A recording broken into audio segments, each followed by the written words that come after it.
Hi, I'm Phil.monkhouse, Realtor in Houston. I'm going over a new tool today called Risk Check from HAR.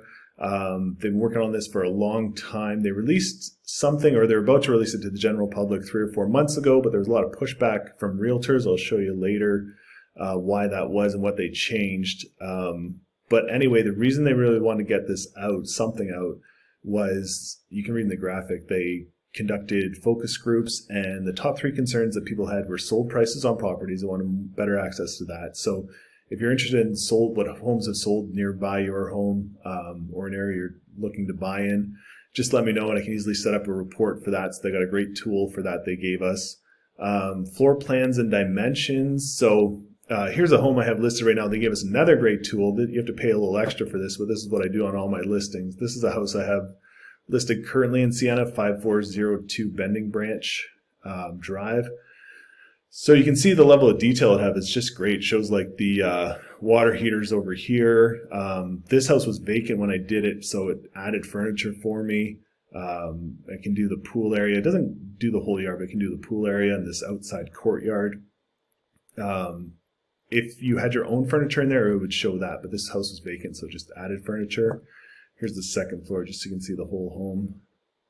So yeah, that's a great tool. And then they wanted to add this risk assessment tool. So, and a big reason that it needs to happen is, you can read in the graphic again, 50% of the flooding events in Houston are outside the FEMA's 100-year floodplains. So the FEMA maps are, they haven't been substantially, I might be wrong on this, but I just read it. It wasn't necessarily from FEMA or anything, but it was since 2007, they haven't been substantially updated. And they've been trying to update after Harvey in the Houston area since 2018. It's been being worked on, and they keep getting pushed back.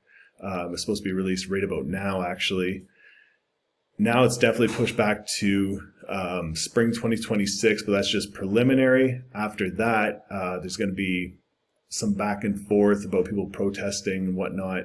So practically, they won't be available until 2027. So yeah, I'll show you where this came from. It's through Texas A&M was where the research was done.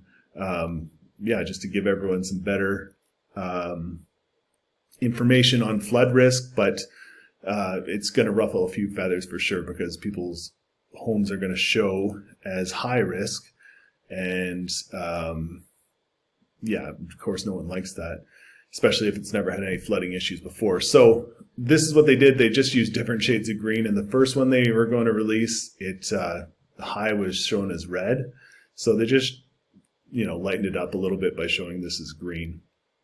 So I'll show you the website in a minute. It was going to be attached to all the different property listings. So if you list a house, it was going to show up right there. They took that away. Again, they're just, anyone high risk wouldn't want that displayed, but you can go and check it on your own. It's har.com. Oh wait, I don't know if you can see that with this thing. Let me move this out of the way. har.com /risk check. So you can check out any property there and get a report. We'll go through one in a few minutes. And just about flood insurance, I was going to show you a little thing about flood insurance. I just did a couple. It's been a while since I've done flood insurance, so I just wanted to see. This is through the government website, floodsmart.gov. You can do it for any property. It takes like 5 minutes to do. This one was a 2005 built 2-story home in Sienna, so 500-year floodplain because it's levee protected. And it was like pretty small house. It was like 1,750 square feet. So yeah, this is up a lot. I'll show you next is this is a 2015 built 2-story home as well, 3,500 square feet. So now, they used to be, when I first moved here in 2015, it was $400 and something. So now it's like $1,350.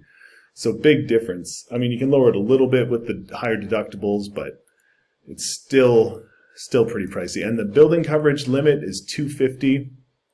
and the contents coverage max is 100,000. That's probably okay for most homes, but if you get into multi-million-dollar property or something like that, that's not going to be enough. There are a lot of private options now. I could direct you to them if you need them, but there are a lot of private options. If you happen to need more coverage, you might get a better quote through the private options these days. I'm not really sure, but this is what's available through FEMA, floodsmart.gov. I'll put in the description the link to, just so you can get to it quickly. So I'll jump on over to the risk check site right now, so we can take a look at an example of using that one. Okay, so this is the risk check tool. You can get to it by going to har.com/risk check. I'll put a link in the description as well, so you can get to it that way. So I'll just pull up, this is the local high school in Siena. Let me see if I can get on that 5. Waters Lake.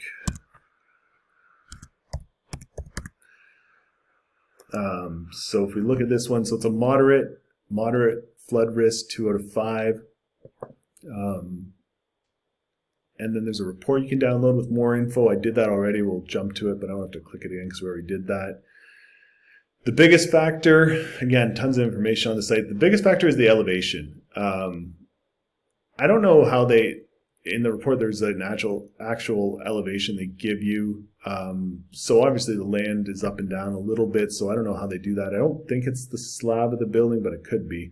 They keep saying that it's the flood risk is the risk of the property flooding, not the structure itself. So anyway, there is an elevation, and there is a way to, if you think their elevation they give you is wrong, there is a way to submit an elevation certificate. So yeah, that's good to know if you think you got an unfair rating. It doesn't change the rating though. They just add your elevation certificate to your property, but it doesn't change the rating that they gave you. For example, 2 out of 5 for this property.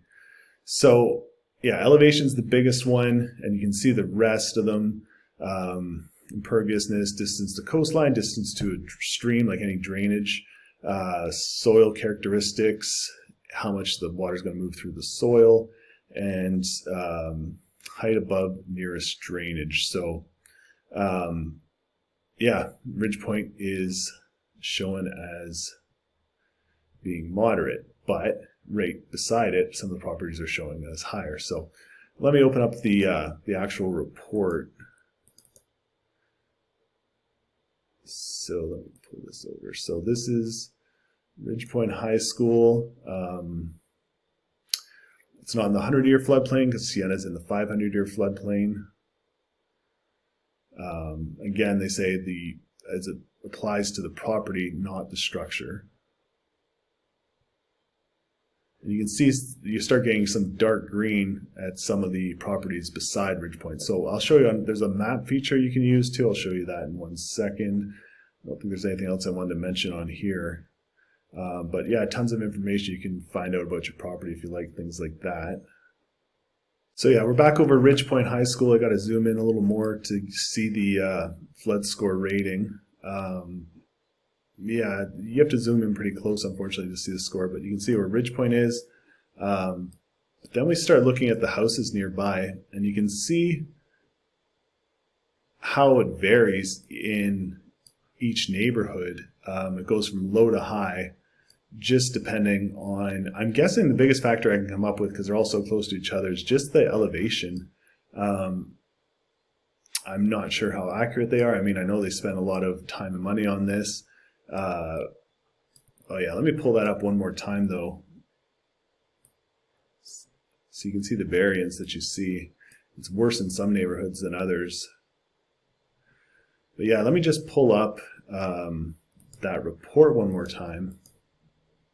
I don't know if I mentioned this the first time, but down here it shows specific numbers from the property. So land elevation 60.6 feet. So Ridgepoint's like a big chunk of property. I don't know what that number means. Is that the average? Is that, the high point? Is that right at the height of the slab? I'm not really sure. But then you can see all the other risk factors that come into play: how far we are from the coast, distance to a stream, height above the nearest drainage area, and the roughness, the hydraulic conductivity of the soil, and the imperviousness. So I don't know how they would. Anyway, if you go through the site, there's tons of information about how they did this and who did this. Like I said, it's through Texas A&M.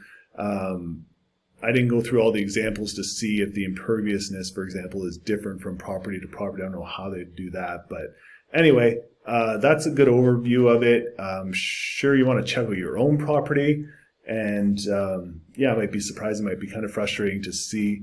I don't think a lot of realtors want to put this out there, but it is out there now. So yeah, just trying to keep you informed. And yeah, let me know if I can help with anything. Have a great day. Thanks.